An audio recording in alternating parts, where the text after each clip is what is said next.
Shalom teman-teman dan shalom Pak Jonathan. Saya akan mempresentasikan pada sore hari ini eh, diambil dari 1 Korintus. 1 Korintus ini terdiri atas 6 pasal. Jadi secara keseluruhan di dalam kitab Korintus ada pasal yang pertama sampai yang ke-16. Sebelum membahas terlebih lanjut tentang pembahasan 1 Korintus, saya akan terlebih dulu untuk memberikan konteks tentang latar belakang daripada kitab 1 Korintus atau Rasul Paulus di dalam pelayanannya di dalam kota Korintus dan jemaat di Korintus. Latar belakang daripada kota Korintus. Kota Korintus itu sebuah kota kuno yang ada di Yunani. Dalam banyak hal merupakan kota metropolitan Yunani yang terkemuka pada zaman Rasul Paulus. Dan Korintus juga merupakan suatu kota yang dikatakan kota yang angkuh secara intelek. Dan kaya secara materi, banyak orang-orang kaya yang ada di kota Korintus. Dan yang tidak mengenakan daripada kota Korintus adalah ada tanda yang istilahnya itu membuat kota Korintus menjadi cacat, yaitu ada kerusakan secara moralitas. Nah, Rasul Paulus itu merintis gereja di Korintus. Ketika jemaat di Korintus memang terdiri dari beberapa orang Yahudi yang ada tinggal di sana, tetapi Korintus juga ditinggali oleh banyak orang bukan Yahudi yang notabene ternyata dulunya adalah para penyembah berhala. Nah, surat Korintus yang ditulis oleh Paulus itu kurang lebih selama 3 tahun pelayanannya di Efesus ketika dia tulis, di mana ketika ada di Efesus, Rasul Paulus menerima berita mengenai masalah-masalah yang terjadi di Korintus yang membuat Rasul Paulus akhirnya menuliskan suratnya kepada jemaat di Korintus. Dan kurang lebih surat itu surat Korintus ini diperkirakan ditulis sekitar tahun 55 Masehi.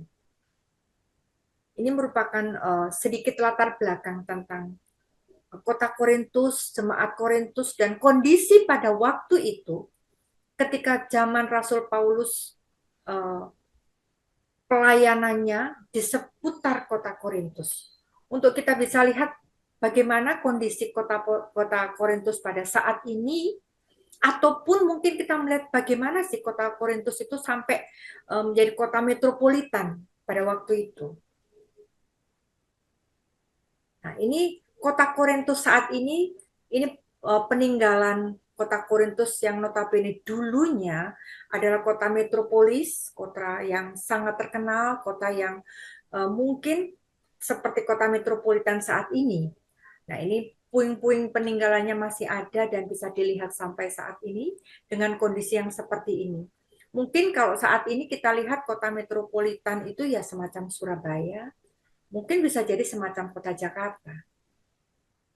Nah, ini untuk melihat posisi kota Korintus itu sendiri. Memang kota Korintus ini kota yang sangat strategis, sehingga notabene setiap para yang akan dari kota ke kota itu selalu melewati Korintus, dan kota Korintus ini juga menjadi kota yang terkenal karena tempatnya, posisinya yang memang banyak diminati oleh orang-orang untuk mengembangkan maupun dunia usaha atau apapun, sehingga kota ini menjadi kota yang besar pada waktu itu.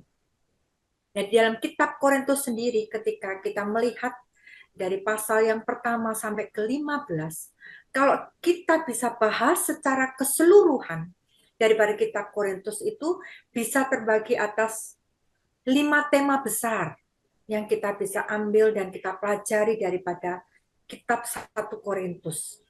Nah, pembahasan yang pertama dari kitab Korintus, nah, kalau diambil secara topikal itu mungkin saya lihat bahwa dari pasal yang pertama sampai yang keempat itu membahas tentang masalah perpecahan. Nah, perpecahan tentang apa? Perpecahan tentang kondisi jemaat Korintus pada waktu itu. Nah, Paulus mengungkapkan bahwa kenapa terjadi perpecahan yang nyata di antara jemaat-jemaat yang ada di sana. Dan Paulus juga ingin menjelaskan apa saja penyebab-penyebab perpecahan yang terjadi di kota Korintus.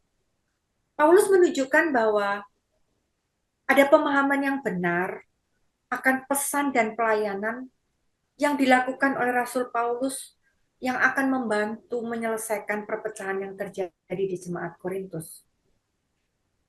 Paulus menekankan bahwa tidak akan ada seorang pun yang layak menerima keselamatan bagi jemaat Korintus. Bahwa hanya mereka yang setia saja kepada pimpinan yang agung, yaitu Yesus Kristus, bukan kepada pemimpin gereja. Paulus menggambarkan kepada jemaat di Korintus bahwa perpecahan yang terjadi seringkali karena mereka lebih cenderung condong kepada pemimpin gereja yang tertentu. Seperti halnya ketika dia katakan sebagai contoh, dia katakan bahwa bukan kepada Rasul Paulus, bukan kepada Apolos, bukan kepada Kefas.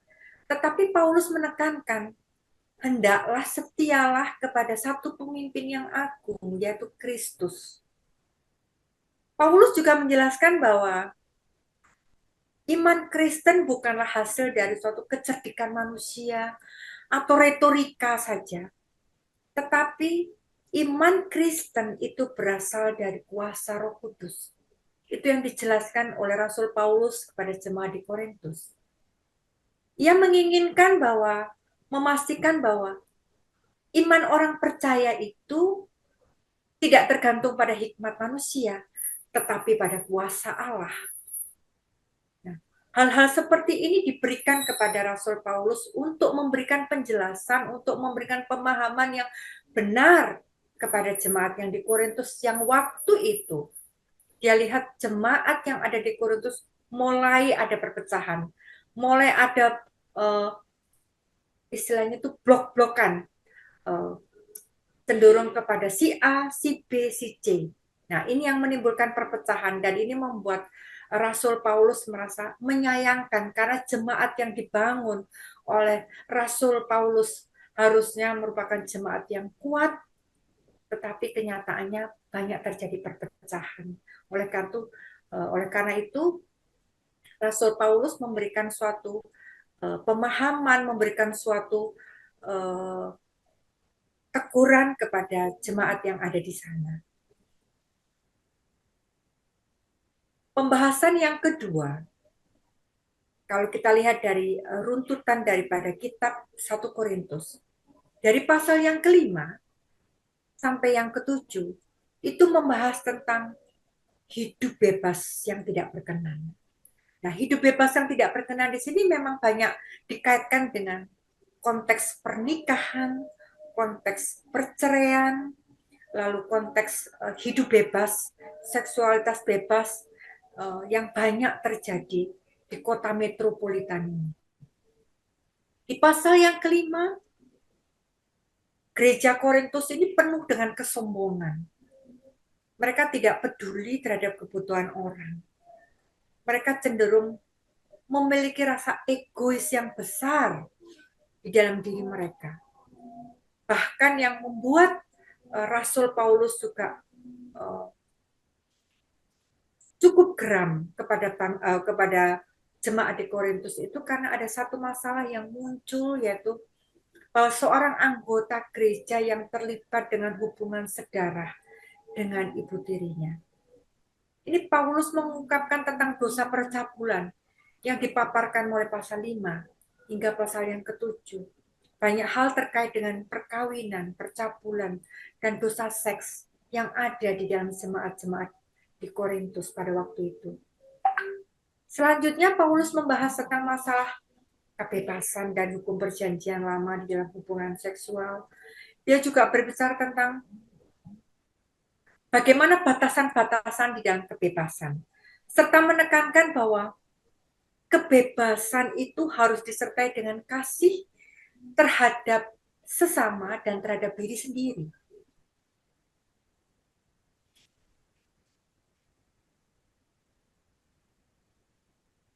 Di dalam pasal yang ke-6, Rasul Paulus berbicara tentang bahaya seksualitas di luar pernikahan. Dan dia menekankan pentingnya menjaga kekudusan tubuh. Dia juga menjelaskan bahwa tubuh adalah milik Kristus dan harus dihormati. Paulus menekankan bahwa seks di luar atau hubungan seks di luar pernikahan itu adalah dosa yang serius dan harus dihindari. Oleh karena itu, Rasul Paulus sangat geram dengan jemaat di Korintus pada waktu itu. Dia merindukan bagaimana jemaat yang dibangun pada waktu itu merupakan jemaat yang memiliki kekudusan, memiliki hidup benar, memiliki pola hidup yang baik. Tetapi kenyataannya setelah dia tinggalkan beberapa waktu, banyak hal yang terjadi dalam jemaat di Korintus.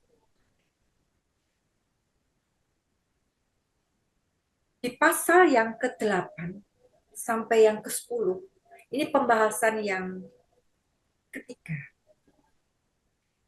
Dikatakan bahwa hal-hal apa sih yang banyak dibahas oleh Rasul Paulus di dalam tulisannya di pasal yang ke-8 sampai yang ke-10.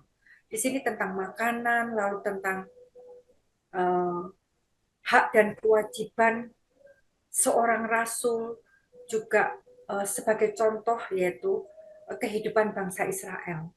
Nah, Paulus itu memberikan contoh tentang bagaimana dia menerapkan prinsip-prinsipnya di dalam contoh makanan dan minuman. Karena notabene di dalam kehidupan daripada orang-orang Korintus, itu mereka juga ada makanan-makanan yang diserahkan untuk penyembahan berhala yang mereka lihat dari orang-orang kafir yang ada di sekitarnya.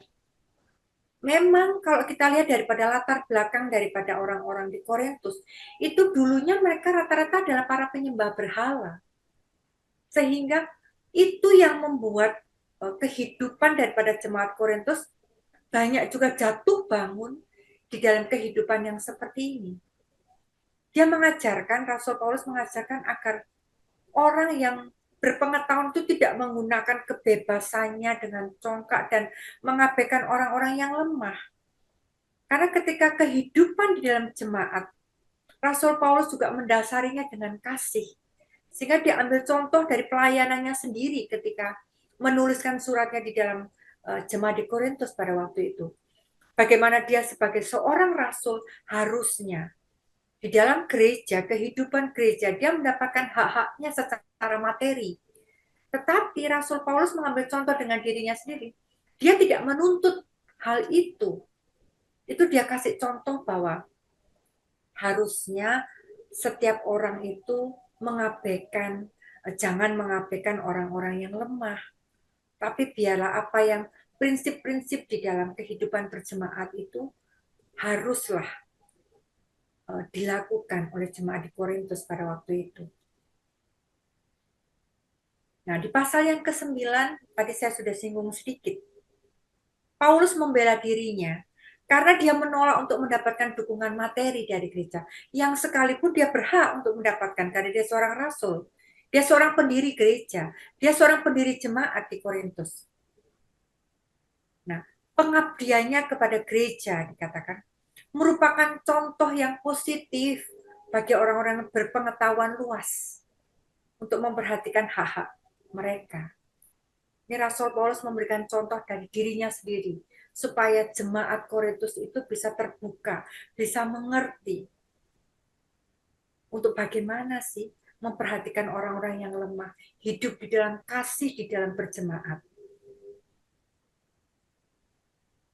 Nah, di sini Paulus juga memberikan panduan kepada orang-orang Kristen pada waktu itu, orang-orang jemaat di Korintus yang sudah mengenal kekristenan. Untuk mereka bagaimana tentang makanan yang dikorbankan kepada berhala. Dia mengatakan bahwa orang Kristen itu memiliki kebebasan untuk memilih makanan. Apapun yang mereka suka, karena segalanya itu milik Tuhan. Namun, jika orang Kristen lain menganggap bahwa makanan tersebut haram, karena merupakan bagian daripada korban, maka orang Kristen yang berpengetahuan harus mempertimbangkan keberatan saudara yang lebih lemah untuk tidak memakan makanan tersebut di hadapan mereka. Nah, cara hidup, pola hidup yang seperti ini itu dibagikan kepada Rasul Paulus kepada jemaat di Korintus. Karena banyak orang-orang Kristen yang merupakan kekristenan mereka belum bertumbuh dewasa. Sehingga ketika mereka melihat mereka baru bertobat, para petobat-petobat baru, mereka melihat, nah ini makanan barusan disembahkan untuk sebagai penyembahan berhala. Kenapa mereka makan? Nah, hal-hal seperti ini yang diajarkan kepada Rasul Paulus kepada jemaat di Korintus supaya mereka tidak menjadi syak, tidak menjadi batu sandungan kepada jemaat yang lain. Kalau mereka merasa bahwa ini nggak layak untuk dimakan, janganlah mereka makan. Maksud Rasul Paulus begitu. Supaya jemaat itu sungguh-sungguh bertumbuh dari mereka yang masih bertobat baru atau mereka yang sudah lama, mereka dapat bertumbuh bersama-sama di dalam kasih sehingga jemaat ini artinya menjadi jemaat yang nantinya boleh bertumbuh di dalam kasih dan pengenalan akan kekristenan yang benar. Itu yang dirindukan Rasul Paulus kepada jemaat di Korintus. Pembahasan yang keempat adalah pembahasan tentang ibadah dan spiritual Kristen. Di dalam pasal yang ke-11 sampai yang ke-14 itu dituliskan oleh Rasul Paulus tentang adanya subordinasi, tentang asal-usul praktek menutup kepala pada kehidupan bergereja. Nah, Rasul Paulus menggambarkan bahwa subordinasi Kristus kepada Allah itu disebutkan sebagai suatu ketundukan Kristus kepada Bapa. Nah, yang ditekankan bahwa ini termasuk perannya sebagai agen dari penciptaan. Bagian berikutnya daripada surat Rasul Paulus ini membahas tentang karunia-karunia rohani, lalu yang dipakai di dalam pertemuan-pertemuan di dalam jemaat pada waktu itu. Pembahasan termasuk di dalam bagian pembahasan yang keempat, Paulus juga menghadapi suatu masalah tentang guru-guru palsu. Pada waktu itu yang mengajar ajaran-ajaran yang tidak tepat, yang mempengaruhi jemaat di dalam pemikiran duniawi. Karena melihat daripada latar belakang daripada jemaat di Korintus, mereka itu karena asalnya bukan orang Yahudi, orang para penyembah berhala. Jadi ketika banyak guru-guru palsu, mereka akan lebih banyak nanti terpengaruh. Nah, oleh karena itu Rasul Paulus memberikan suatu peringatan kepada mereka dan mengingatkan mereka akan pesan yang sesuai dengan pribadi Kristus yang harus mereka terima, yang harus mereka ikuti. Kita lihat ini gambar daripada kota Korintus. Pada saat ini kita melihat, kalau kita lihat dari posisinya, saya melihat kota Korintus itu dulunya pasti kota yang indah. Ketika kita lihat dari gambar ini ada puing-puing yang ada pilar-pilar yang besar. Pasti kota Korintus adalah kota yang indah pada waktu itu, kota yang bagus.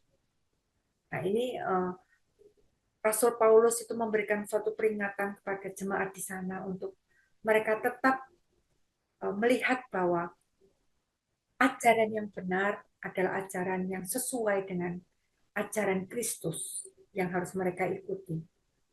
Di dalam bagian pasal yang pembahasan yang keempat ini juga, Paulus menyarankan akan karunia-karunia yang digunakan dengan penuh kasih untuk membangun gereja, bukan untuk memuaskan diri sendiri. Karunia adalah anugerah rohani yang diberikan oleh Roh Kudus kepada orang-orang percaya untuk membangun tubuh Kristus, yaitu gereja. Paulus menekankan bahwa karunia-karunia ini bukan untuk keuntungan pribadi, tetapi untuk membangun dan melayani tubuh Kristus. Di pasal yang ke-13 sampai ke-14 yang juga merupakan bagian daripada pembahasan yang keempat, selain karunia-karunia rohani, Paulus juga menekankan pentingnya buah roh, terutama kasih. Buah Roh Kudus ini bekerja pada setiap orang Kristen untuk menghasilkan buah roh. dan kasih adalah salah satu dari buah-buah tersebut. Paulus mengingatkan jemaat untuk mengatur penggunaan karunia dengan kasih agar bermanfaat bagi jemaat dan menghormati Allah. Dasar kasih inilah yang diberikan kepada Rasul Paulus kepada jemaat di Korintus, supaya mereka bertumbuh di dalam kasih, di dalam berjemaat. Karena semuanya ketika dilandasi dengan kasih, Rasul Paulus melihat segala perpecahan yang terjadi, segala kasus perceraian yang terjadi di jemaat Korintus pada waktu itu, ataupun bentuk di dalam pertumbuhan gereja, di dalam pola untuk mengerti tentang makanan yang benar dan kasih kepada para rasul-rasul yang harusnya mendapatkan dukungan materi, semua harus dilandaskan dengan kasih. Makanya pembahasan yang keempat ini banyak disinggung oleh Rasul Paulus tentang kasih kepada jemaat di Korintus. Nah, pembahasan yang kelima atau pembahasan yang terakhir daripada tulisan daripada Rasul Paulus yaitu tentang eskatologis, yaitu tentang kebangkitan. Pasal ini membahas tentang konsep kebangkitan orang mati dan kemenangannya atas kematian melalui Kristus. Paulus mengatakan bahwa orang mati akan bangkit dari kematian dengan tubuh yang kekal dan sempurna. Berjaga-jagalah, berdirilah teguh dalam iman, lakukanlah pekerjaanmu dalam kasih. Ketika satu rentetan daripada tulisan Rasul Paulus ditutup dengan suatu bentuk pengharapan yang diberikan kepada Rasul Paulus kepada jemaat di Korintus, untuk mereka tahu bahwa apapun yang terjadi, yang mereka alami, ada suatu pengharapan, yaitu kebangkitan setelah mereka mengalami kematian. Karena mereka mati di dalam Kristus. Suatu pengharapan yang indah yang diberikan kepada Rasul Paulus kepada jemaat di Korintus. Nah, sebagai kesimpulan daripada kitab 1 Korintus, Paulus menyimpulkan pembahasannya tentang kasih, tadi saya sudah singgung, mengatakan bahwa kasih tidak pernah gagal, tidak akan pernah berakhir. Kasih adalah sesuatu yang kekal, tidak seperti karunia-karunia yang bersifat sementara. Yang mendasari semuanya adalah kasih, karunia bisa lenyap, tetapi kasih akan tetap ada. Karena itu satu bentuk bagian daripada sifat Allah yang menjadi teladan di dalam kehidupan berjemaat. Di dalam pesan penutupnya, Rasul Paulus memohon agar gereja di Korintus menerima kasih karunia yang terus-menerus dari Tuhan Yesus.